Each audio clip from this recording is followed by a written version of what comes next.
Morning. Got my daddy and Mary on the phone with me, and Sue Lynn's at our table again. I'm so excited Sue Lynn's here.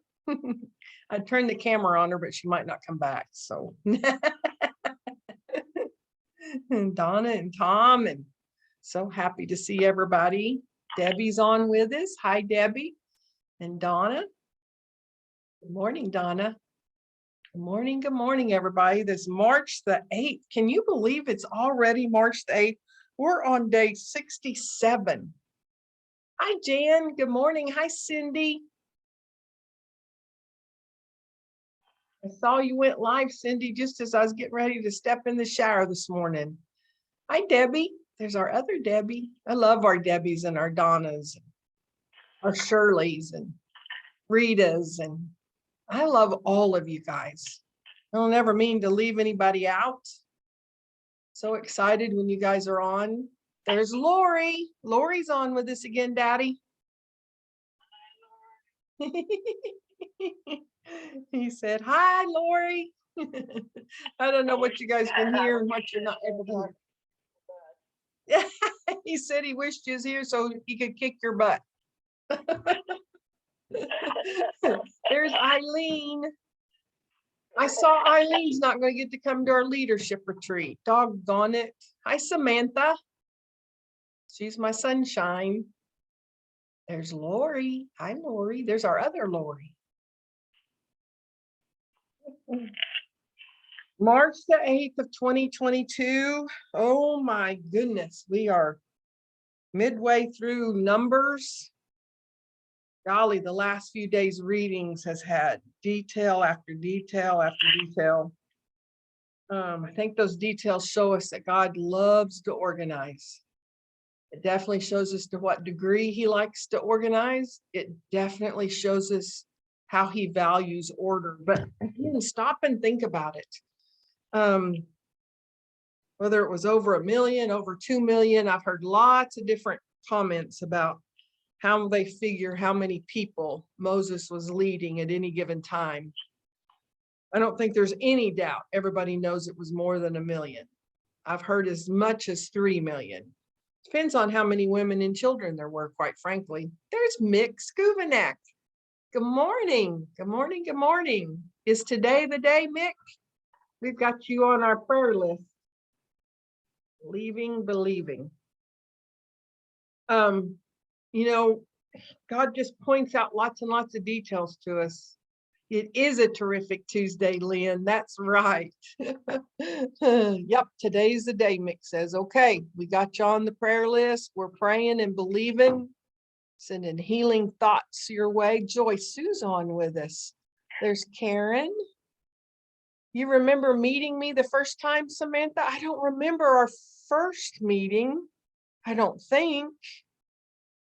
I'll have to, oh, now you got me thinking. I'm gonna have to stop and think. When was the first time that I met?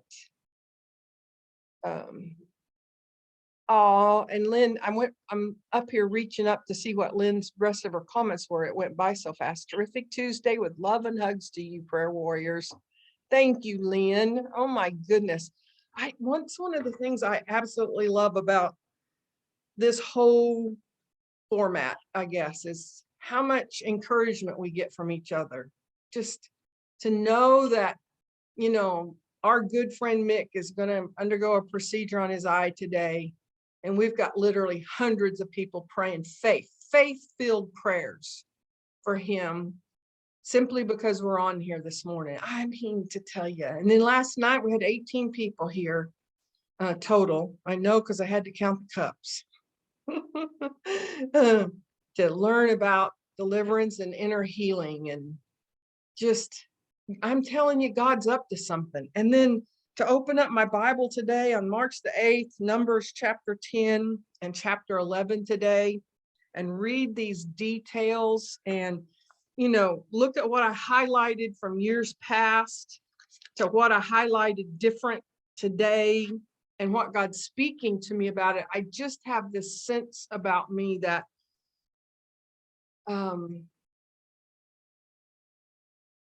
you know, I want to make it sound as though that God's up to something new, or that, but I know that's not the truth. God's the same yesterday, today, and tomorrow. He's made everything available to us, and he's withheld nothing from us from the time he sent his only son to us. We've already got everything that we need. He's already done everything he's going to do for us. He's already given us all the power, but I sense a shifting in us, I guess. Maybe it's simply me, but see, I don't believe it just for me. If it was just me, it would be different, but it's the power and the authority that I believe all of us are walking into. God didn't create Adam and then say, hold your breath while I make provision for you. But hold your breath so I can create the trees and the green grass that'll create the oxygen for you to breathe. He put everything in place. Provision is already there. It's us learning and digging in deep to reading Numbers chapter 10 and 11 and Mark chapter 14 and getting from it what we need to continue this journey, walking through the provision that he's already made for us. And it's a simple way of thinking, but I'm a pretty simple-minded girl.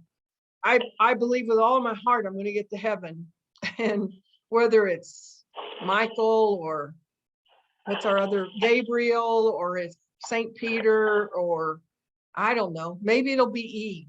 We'll walk by a door and they'll say, you want to see what's inside here? And I look inside, they open the door and I look inside and they say, that was all of the provision that was set aside for what God called you to do, but that you didn't use.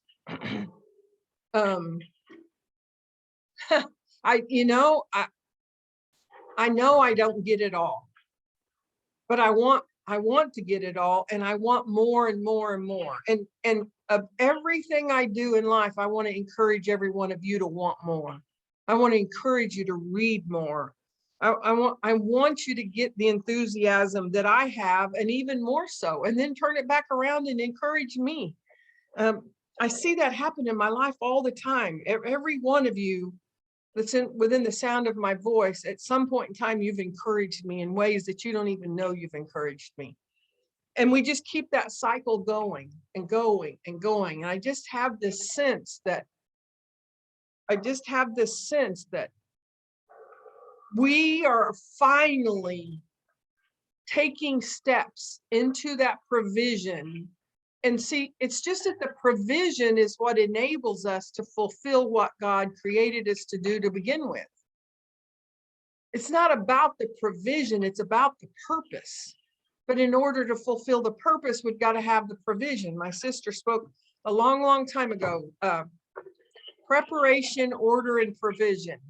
Preparation, order, and provision. I listened to a teacher I don't normally listen to. I listened to my normal teacher this morning, and then I had a little bit of extra time and I listened to another one. And in fact, I'm going to send that teaching to Carrie Louise, because while he didn't say it exactly that way, preparation, order, and provision. Dad, I'm gonna hang up because the noise is really loud. Okay, love you. Bye-bye. While he didn't exactly say it in that mannerism, preparation, order, provision, POP is what Carrie and I call it. I see it. I heard it in everything he was saying. Preparation, order, and provision. Sometimes I think it's provision, order, and preparation. I think we see that in the scriptures today. Provision, order, preparation. Really, the provision was done first. They had everything they needed. They didn't lack for anything. And then he had them and told them how to create the trumpets. I thought about those trumpets today and what they accomplished with it. I mean, my dad talks a lot about how Moses's voice was magnified, that they sounded the trumpet and they all come, two horns brought them, two blasts from the trumpet brought them all. one blast only brought the leaders.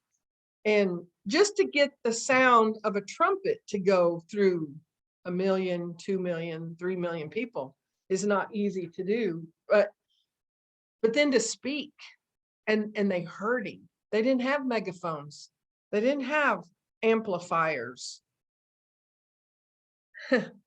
Anyway, I could just go on and on because you can tell I'm just so intrigued. I've got a lot of things I wrote down, a lot of things that stood out to me. I highlighted a new thing today, a new thing. I've got, my color this year's purple. I got new purple colors in today's reading.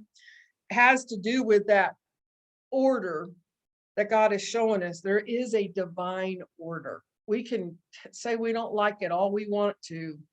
I don't know how you can read these books. Starting in verse 13, when the people set out for the first time, following the instructions the Lord had given through Moses, Judah's troops led the way. They were joined by the troops of the tribe of Issachar. Verse 17, then the tabernacle was taken down. Then the Levites were next in line, carrying the tabernacle. Then Reuben's troops went next, and their leader was Eliezer. They were joined by the troops of the tribe of Simeon. And then verse 21, next came, and then further down in 21, before they arrived at the next camp, the tabernacle would already be set up at its new location. Provision. Provision. Provision. Preparation, order, provision. Look at how that works in your life, how God prepares us. He tells us things in advance. He prepares us.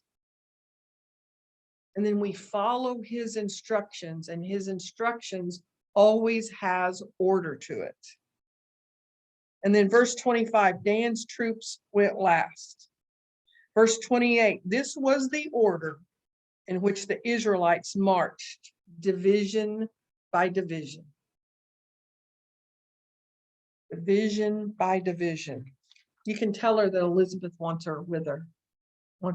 Thank you. It's popping up on my screen. So I want to there's something else I want to make a major point about.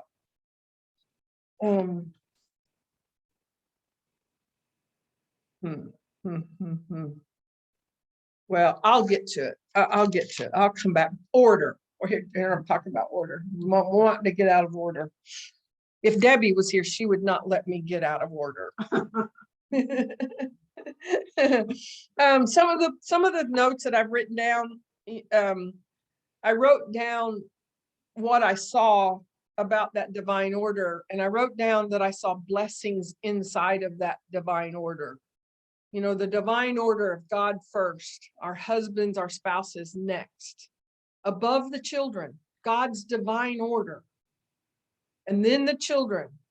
Take care of your family, and then a job, and then a ministry, and then everything else. Divine order. God has to be first. God has to be first. So when I wrote this down, I see that the divine order and blessings go hand in hand. The tabernacle.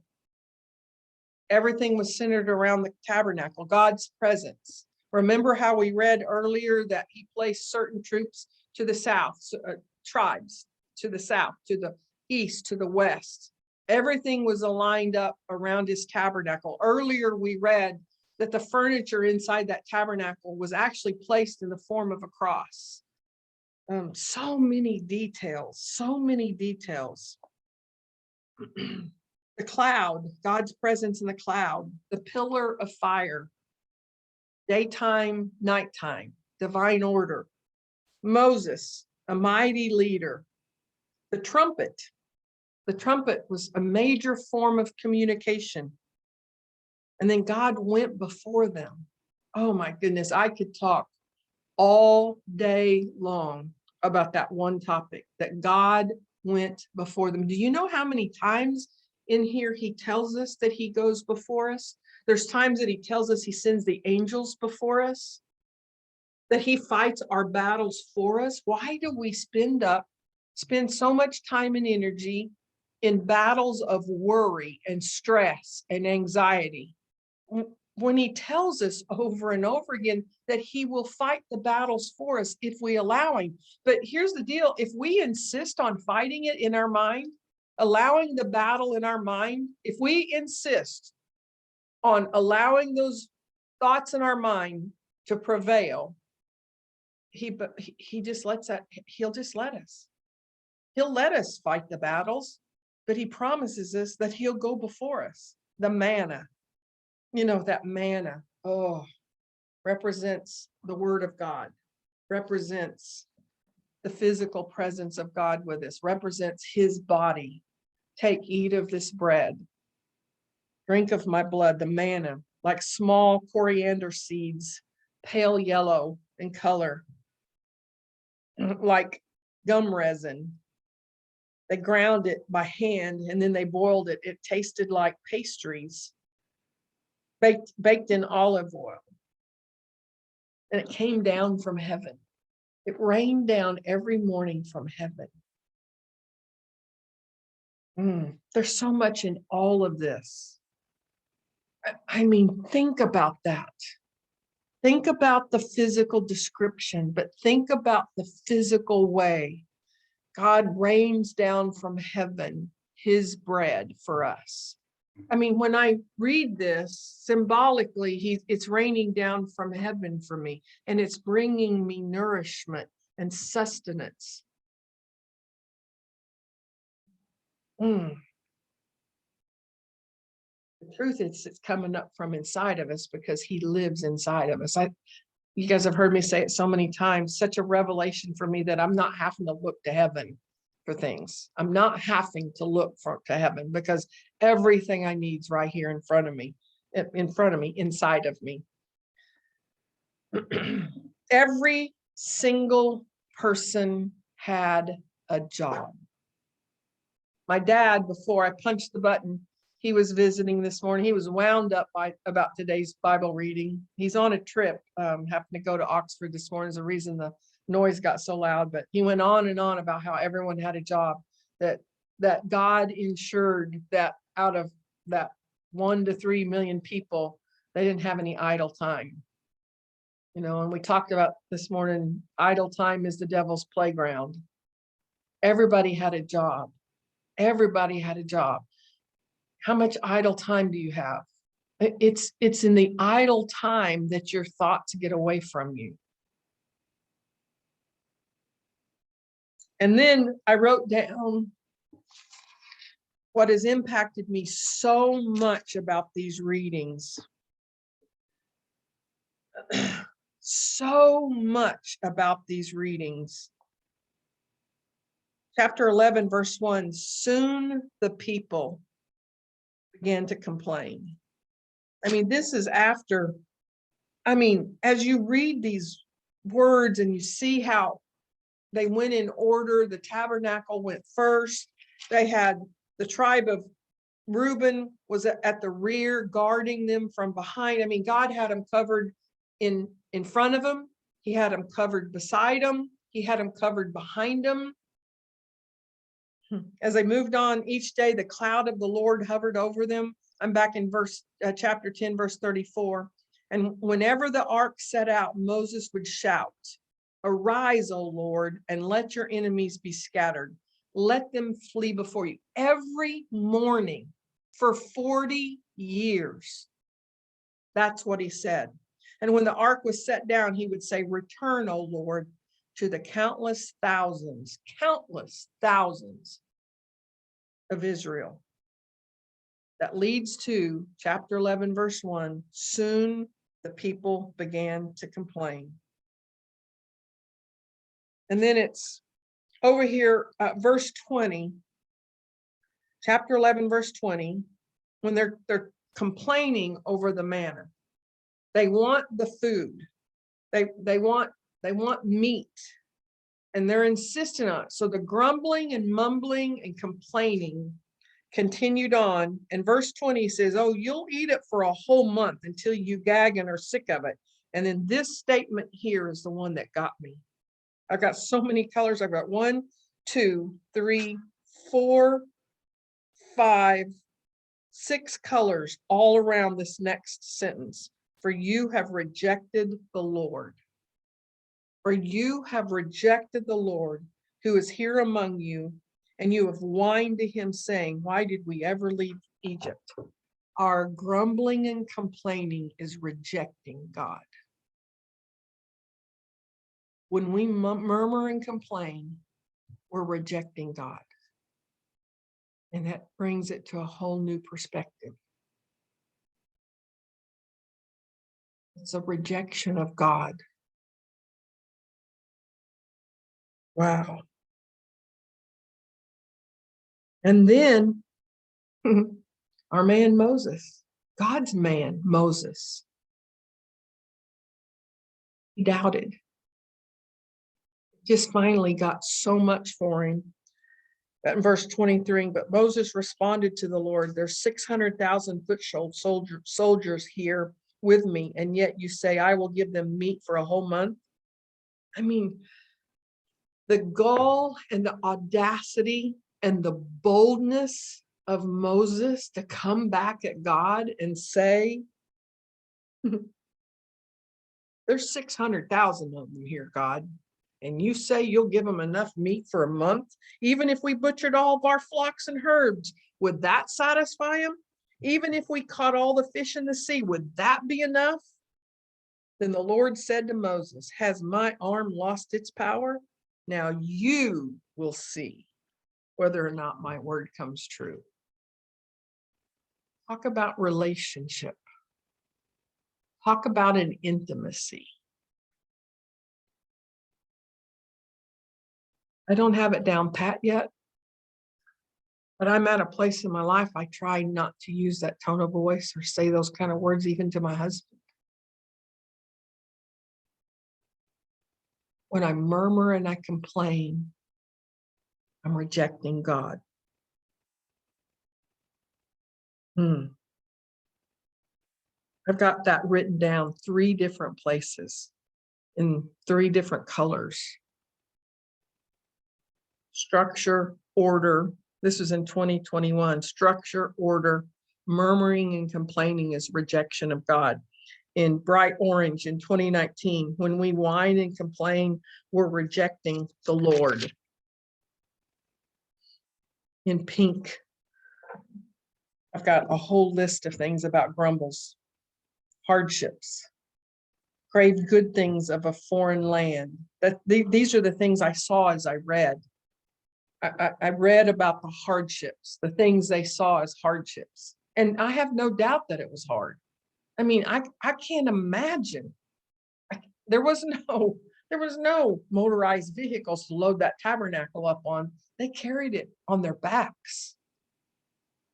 What did it take just to feed them? I mean, even to just do what was said they did with the manna, they ground it by hand and then they boiled it just to carry. What pots did they have to boil water in, to put that manna in? How did they build a fire? Hardship, craving the good things of a foreign land. The grass is always greener. The grass is always greener.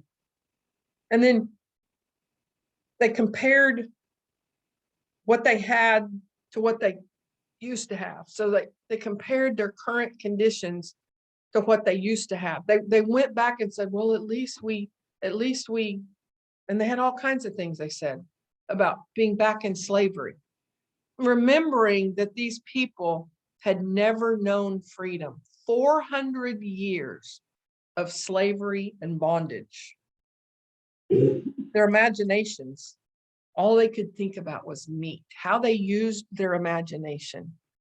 All they could think about was meat. It's all they talked about. It's all they spoke about.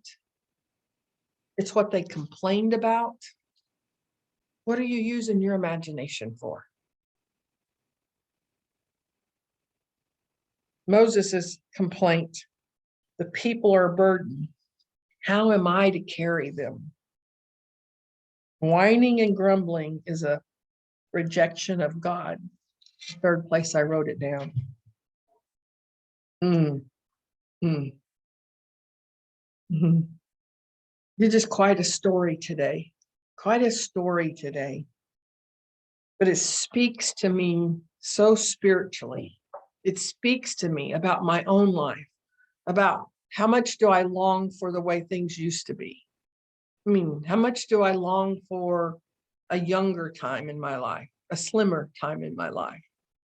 How much do I long for the way things used to be? What am I using my imagination for? You know, I believe that our imagination was created by God for God.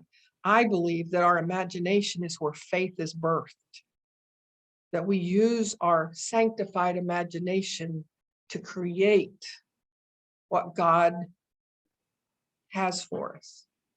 That from him, he speaks to us what he created us for, what he created us to do. The purpose in our life comes through our imagination. Our ability to believe what's written down is faith that I believe is birthed inside of our imagination. What do we do with it? And then we're reading about Jesus in Mark chapter 14, and it's right before the Passover. And we see that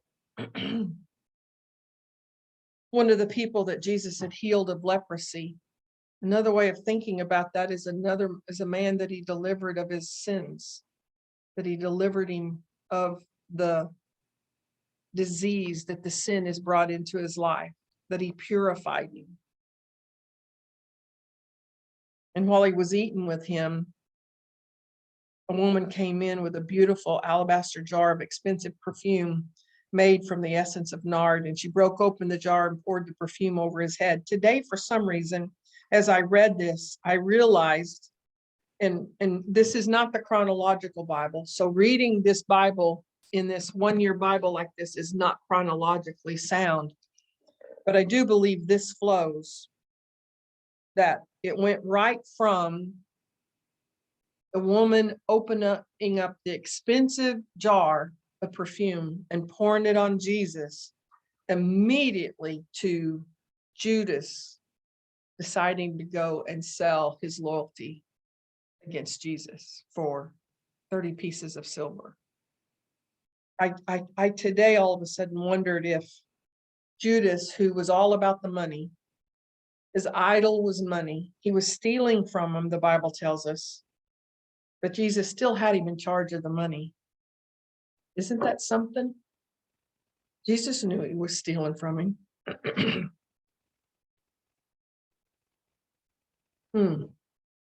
But he still let him be in charge of the money.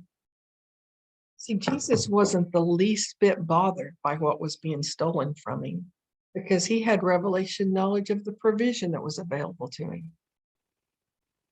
He had faith. He knew where his provision came from.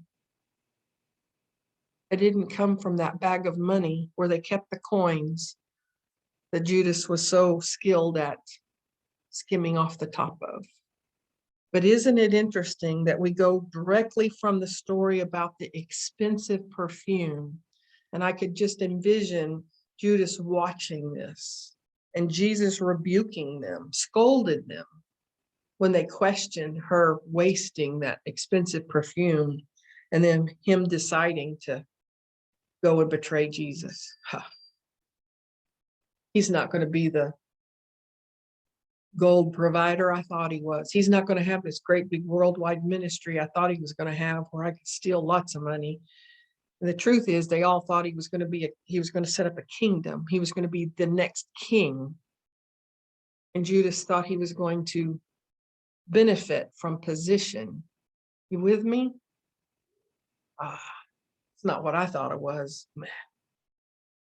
For 30 pieces of silver, he sold his soul.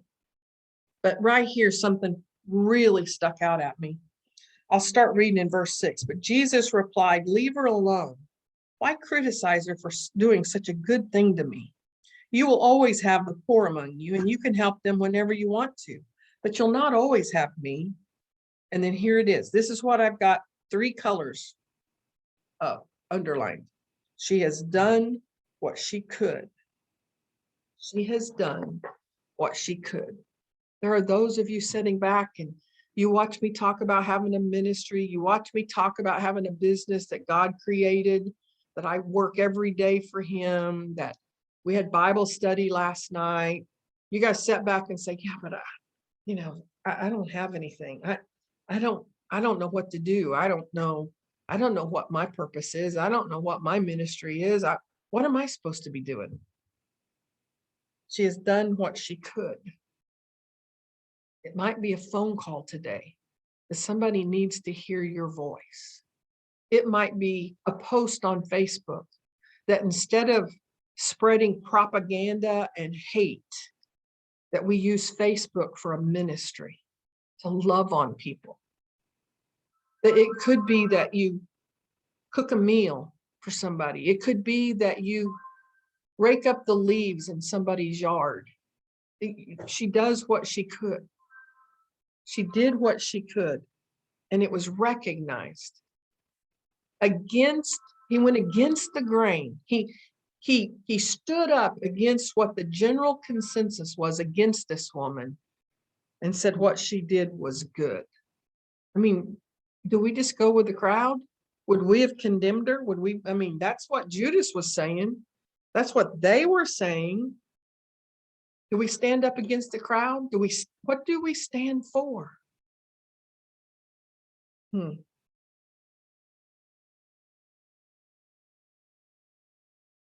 2019, over in the column, I wrote, Lord, what do I do?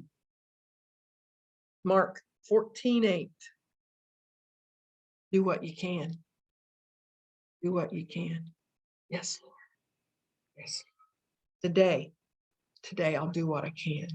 I'm working on, I don't know how many different projects I've got going, but I'm telling you, sometimes it feels like I'm spinning my wheels. I mean, one of my big projects had to do with getting into a government computer program to get registered for something, and I've tried for weeks. I finally turned it over to Donna, and her first day she gets in. It's like, do what you can. I did what I could, and then I turned it over to Donna. Thank God for Donna. Do what you can. And then Psalms 51. There's enough in the Psalms that I could keep going.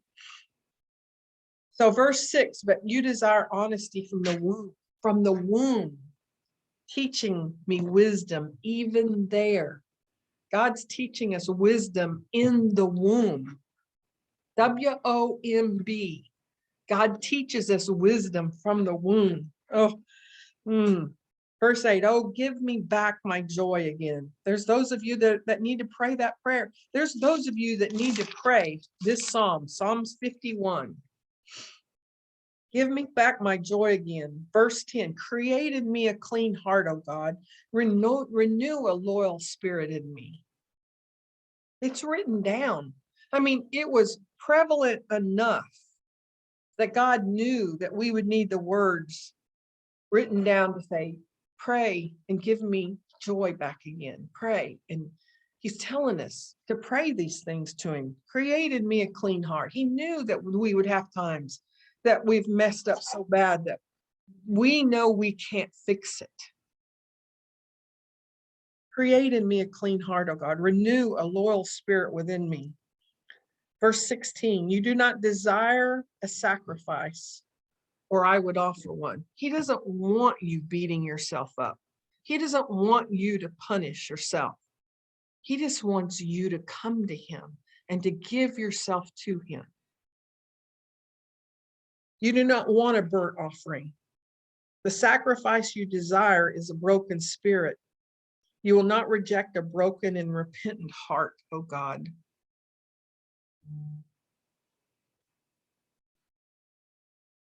Good stuff. And then I'll end with the Proverbs because I could certainly keep going. And I've been out of time for a little while.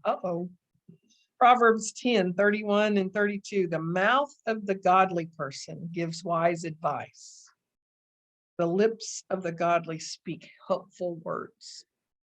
This ties it all together. All of this is just tied together again. The murmuring and complaining is a rejection of God. The mouth of the godly person gives wise advice. The lips of the godly speak helpful words. Oh Lord, let that be me. Oh Lord, create in me a clean heart. From a clean heart will come clean thoughts. From clean thoughts will come encouraging words. Do that work in me, Lord. Anything that's in me that's not of you, Lord, get it out. Get it out. Let the words that I speak be nothing but pure love to those that hear it. I love you guys. Have a terrific Tuesday.